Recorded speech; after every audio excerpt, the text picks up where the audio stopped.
Ukraine और रूस के बीच जारी जंग को 2.5 महीने से ज्यादा वक्त हो गया। इस दौरान कभी रूस का पलड़ा भारी रहा, कभी यूक्रेन ने उसके हमलों का मुंह तोड़ जवाब दिया।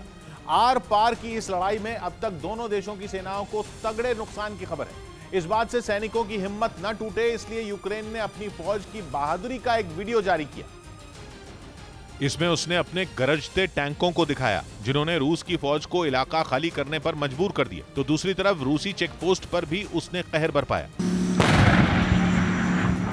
इसके बाद उसमें कुछ रूसी टैंक नजर आए, जिनकी अहमियत यूक्रेन के फौजियों ने कबाड़ के बराबर कर दी। उनमें एक भी टैंक चलने की हालत में नहीं बचा। साथ ही जमीन पर आमने सामने की लड़ाई में रूसी सैनिकों को धूल चटाने के लिए उनके फौजी गोलियों की बौछार करते दिखाई दिए।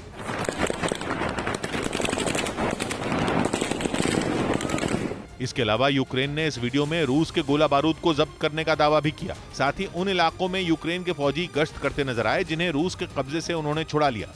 उधर मारियोपोल के अज़ोवस्ताल स्टील प्लांट में रूसी सेना और यूक्रेन के सैनिकों के बीच जंग और भी भीषण हो गई। स्टील प्लांट को रूस की सेना के हाथों में जाने से रोकने के लिए यूक्रेन के सैनिकों ने पूरी ताकत झोंक दी और इसी वजह से वहां करीब 1 महीने से दोनों सेनाओं के बीच छिड़ी लड़ाई और तेज हो गई।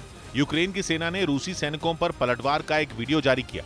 यूक्रेन की सेना के मुताबिक रूस के सैनिक एक दीवार के पीछे छिपकर स्टील प्लांट की इमारत के बेहद नजदीक पहुंच गए।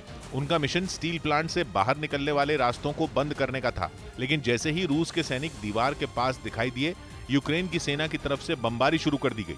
वहां धमाका होते ही रूस का एक सैनिक भागता हुआ दिखाई दिया।